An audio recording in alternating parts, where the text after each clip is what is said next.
সিলেট শহরের পাশের দরিদ্র পরিবার ও ভয়ানক ভূতের গল্প। এই গল্পটি সিলেট শহরের আমার একটি বোন পাঠিয়েছে। গল্পটি যদি ভালো লাগে অবশ্যই একটি লাইক করবেন।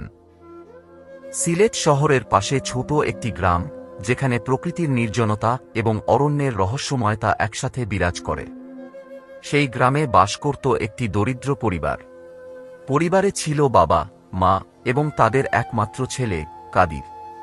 পরিবারের অবস্থা এতই খারাপ ছিল যে দিন আয় না করলে তাদের অনেক সংগ্রাম করতে হয়।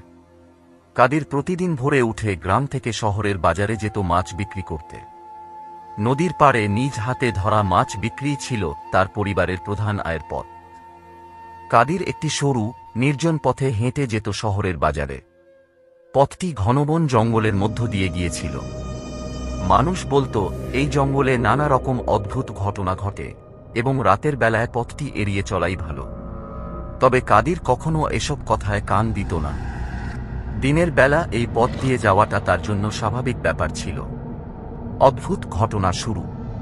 একদিন সন্ধ্যা হয়ে গিয়েছিল মাছ বিক্রি করতে করতে।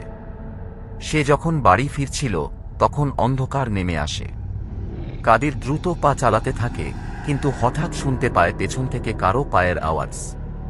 প্রথমে ভেবেছিল হয়তো কোনো পথচারী হবে, কিন্তু কিছুক্ষণ পর লক্ষ্য করল আওয়াজটা তার পায়ের সঙ্গে তাল মিলিয়ে চলছে। কাদির পেছন ফিরে তাকায়, কিন্তু কাউকে দেখতে পায় না। সে ভয়ে অস্থির হয়ে ওঠে এবং আরও দ্রুত হাঁটতে শুরু করে। কিছুক্ষণ পর শুনতে পায় হাসির শব্দ, একটা তীক্ষ্ণ, ঠান্ডা হাসি, যেন কোথাও থেকে ভেসে আসছে। ভয় পেয়ে সে দৌড়াতে শুরু করে, কিন্তু হঠাৎ তার পথ আটকে দাঁড়ায় এক অচেনা নারী। নারীর গায়ে ছিল সাদা শাড়ি আর তার মুখ ঢাকা ছিল।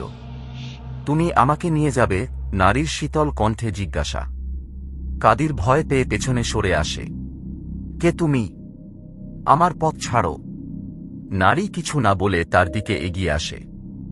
হঠাৎ করেই নারীটি উধাও হয়ে যায়। কাদির ভয় ও অবাক হয়ে নিজেকে সামলাতে না পেরে দৌড়ে বাড়ি ফিরে যায়। দুঃস্বপ্নের শুরু। সেই রাতেই কাদির এক ভয়াবহ দুঃস্বপ্ন দেখে। সে স্বপ্নে দেখে সেই সাদা শাড়ি পরা নারী তার ঘরের সামনে দাঁড়িয়ে।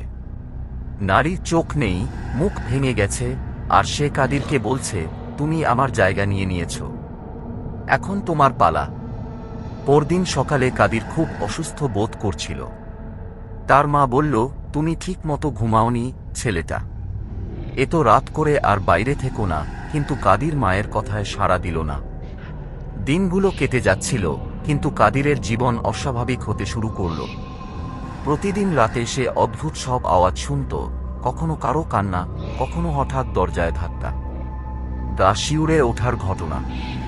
একদিন রাতে কাদির হঠাৎ ঘুম থেকে জেগে দেখে তার ঘরের কোনায় কেউ বসে আছে। তার কাছে গিয়ে দেখে সেই সাদা শাড়ি পরা নারী। নারীর মুখ ভয়ঙ্করভাবে বিকৃত, আর সে ফিস ফিস করে বলছে, তুমি আমাকে দেখতে চাও? তুমি আমার জায়গায় থাকতে চাও? কাদির চিৎকার করে ওঠে।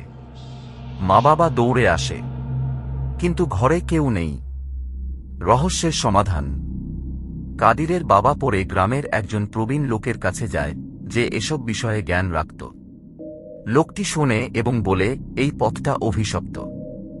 এই জায়গায় বহু বছর আগে এক মেয়ে আত্মহত্যা করেছিল। তার আত্মা এখনো মুক্তি পায়নি। সে রাতের পথিকদের ভয় দেখায়। লোকটির পরামর্শে তারা কাদিরকে নিয়ে স্থানীয় একটি মাজারে যায়। মাজারের পীর সাহেব দীর্ঘ প্রার্থনা করেন এবং কাদিরকে বিশেষ পানি দিয়ে ঝাড়ফুঁক করেন। শেষ রাত্রির মুখোমুখি। এরপর কাদির আর জঙ্গলের পথ ধরে যায় না। কিন্তু কিছুদিন পর সে আবার দুঃস্বপ্ন দেখতে শুরু করে। এবার নারীটি তার স্বপ্নে বলে, তুমি আমার অভিশাপ থেকে মুক্তি পেতে পারবে না, আমি তোমার কাছে আবার আসব। কাদিরের পরিবার গ্রামের বাড়ি ছেড়ে অন্য জায়গায় চলে যায়। তবে আজও কেউ কেউ বলে, সিলেট শহরের পাশের সেই জঙ্গলে মাঝরাতে এখনো শোনা যায় সেই নারীর শীতল হাসি। আজকের মতো গল্পটি এখানেই শেষ করলাম। যদি গল্পটি ভালো লাগে অবশ্যই মতামত জানাবেন, আর না হলে একটি লাইক করবেন। আল্লাহ হাফেজ।